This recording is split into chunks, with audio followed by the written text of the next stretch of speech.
Orang bahagia itu dua saja. Hidup susah dia sabar, hidup sedang dia syukur. Apa ciri orang bersyukur? Suka berbagi. Maka kalau gelisah orang kaya, bagi-bagi duit. Bagi aja duit. Jangan ditumpuk, itu bukan rezeki kita. Kalau ada kegelisahan di kalbu, berarti hartanya belum berzikir. Bagi-bagi, Pak. Tapi ada kaidah di dalam hadis, la yakul ta'amaka illa taqi. Sebaiknya tidak memakan hartamu kecuali orang yang bertakwa, yang takut kepada Allah, supaya nanti harta yang dia dapat dia gunakan untuk ubudiyah kepada Allah Subhanahu wa ta'ala. Cuma sayang, karena kita ini sering dengar berita itu, the bad news is the best news. Berita terburuk itu adalah berita terbaik. Kejadian terburuk itu berita terbaik. Maka sering mendengarkan berita tidak baik untuk rohani, ya.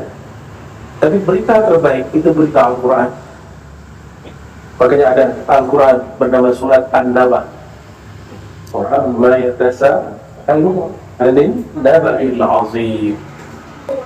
Masya Allah. Kalau saya bawa serban tadi saya kasih langsung. Tidak beruntung ya, tapi beruntung hafal Quran. Mau ngaji apa ini? Mau ngaji kolbu? Mau yang praktis ya? Sudah banyak teori. Kayaknya ini wajah-wajah korban diceramai orang semua ini. Makanannya kolbu itu cerah, betul. Jadi jangan berhenti diceramai orang. Maka saya pun masih berguru. Sekedar dikata-katai oleh guru, senangnya bukan main. Ya senang. Ada orang-orang yang mengajar itu langsung, bukan lewat sosmed. Kalau orang ngomong di sosmed, itu namanya penggosip. Kalau guru yang bijak, dia panggil muridnya baik-baik. Saya sering dipanggil guru, dinasihatin guru. Kalau enggak, saya datangi dia. Tapi saya hanya mendatangi guru-guru kolbu setelah pada dulu, setelah istikharah. Saya istikharah, ya Allah izinkan saya datang ke mursyid fulan, syekh fulan, kiai fulan, guru fulan, baru kita datang. Kata Imam Syafi'i, jangan salahkan aku jika engkau menyindirku di depan orang, menyebutku di depan orang, nyebut langsung bukan menyindir, menyalah-nyalahi di depan orang. Nanti aku tidak terima karena itu kata Imam Syafi'i. Maka ini teknik. Kalau kita ingin menegur seseorang dengan teguran langsung, jangan di depan orang lain, nanti dia malu. Di dalam Al-Quran, pusat kebahagiaan itu apabila seseorang kembali kepada asalnya. Itulah sebabnya pulang kampung itu menyenangkan. Pak Haji kampung di mana tadi? Gorontalo? Ya. Pulang kampung senang, tapi jangan lama-lama. Pulang kampung senang, pasti senang. Kenapa? Kita punya memori di sana, kita punya kenangan di sana. Oleh karenanya, ayat inna lillahi wa inna ilaihi raji'un bukanlah ayat yang menakutkan. Sungguh kami adalah milik Allah, akan berpulang kepada Allah. Tubuh ini perbuatan Allah, sumbernya tanah. Tanah itu kunnya Allah. Kun. Apa arti kun? Wahai tanah, hendaklah kau menjadi tubuh seorang manusia. Menjadilah. Jadi tanah yang kita injak setiap hari, yang kita makan darinya setiap hari, itu adalah kun Allah, atau bahasa lainnya perbuatan af'al Allah. Apa bahasa Arabnya? Af'al Allah. Jadi tubuh berpulang kepada Allah itu af'alnya. Itu bahagianya tuh. Makanya kita ini sedang sekali ke tempat yang banyak pohon, benar nggak? Saya dengar kemarin beberapa jemaah habis tadabbur dengan imam besar, ya, di tempat yang sejuk. Ya, kenapa? Karena tubuh ini, mata ini mesti dimanjakan dengan tempat-tempat yang rindang, yang hijau. Itulah tempat berpulangnya tubuh. Itulah hakikatnya. Namun kita masih ada yang lain, ada kolbu, ada ruh.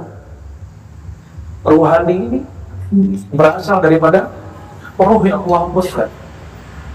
dan merupakan Allah, rahasianya Allah. Dia mesti berpulang kepada Allah, berpulang kepada Ruh. Alamul amr, kata Imam Ghazali, alamul amr, alamnya amr. Apa alamul amr? Itulah rahasia Allah. Maka ada ungkapan, ini boleh dibaca sama-sama. Al-jismu fi'lullah, sama-sama. Al-jismu fi'lullah, al-qalbu ismullah, as-sirru sifatullah, al-ruhu amrullah. Ada berapa? Al-jismu, tubuh jisim ini, fi'lullah, perbuatannya, maka dia pulang menjadi tanah, karena itu asal perbuatan. Kalau tidak pulang ke tanah, dia pulang ke nama Allah. Karena Allah meletakkan nama jadi qalbu. Itulah sebabnya qalbu ini gelisah jika nama Allah tidak masuk ke dalamnya. Seperti dompet kita gerak-gerak kalau tidak ada isinya, ya. Haknya itu kartu ATM-nya itu kayaknya mau terbang kalau tidak ada isinya, gelisah. Supaya tenang bagaimana? Isi. Ini ayat Allah.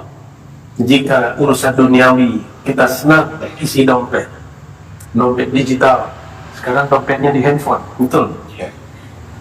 Maka isilah dompetnya qalbu.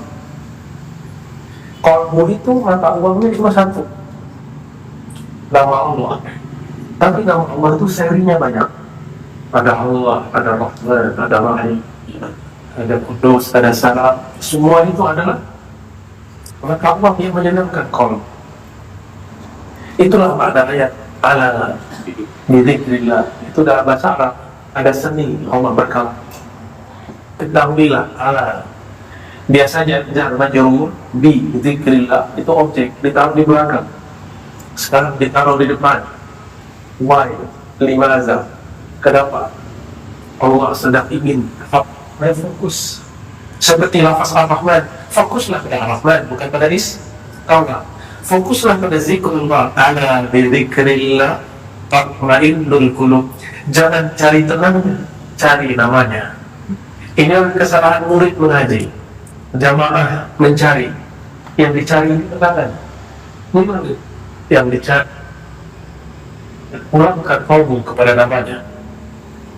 Pulangkan qalbu pada nama Allah. Kenapa? Qalbu ini baina isba'ain min asabi'ir rahman. Allah bukan belah, maka jika disebut jari-jari Tuhan itu tidak masalah. Allah bukan fisik. Ini jari saya ini. Tapi kalau jari Allah bukan ini, hanya Allah yang tahu makna dari hakikatnya. Qalbunya manusia, qulubu bani Adam baina isba'ain min asabi'ir rahman. Antara dua jari-jari Allah yang Maha Pengasih. Kalau ada benda di jari-jari kita, itu berarti gampang dibolak-balik. Kapan Allah tidak bolak-balik lagi qalbu? Jika sudah ada namanya. Maka Allah itu bolak-balik qalbu supaya yang punya qalbu sadar bahwa kepunyaan dia kepada qalbu tidak mutlak. Allah banyak mutlak menguasai qalbu.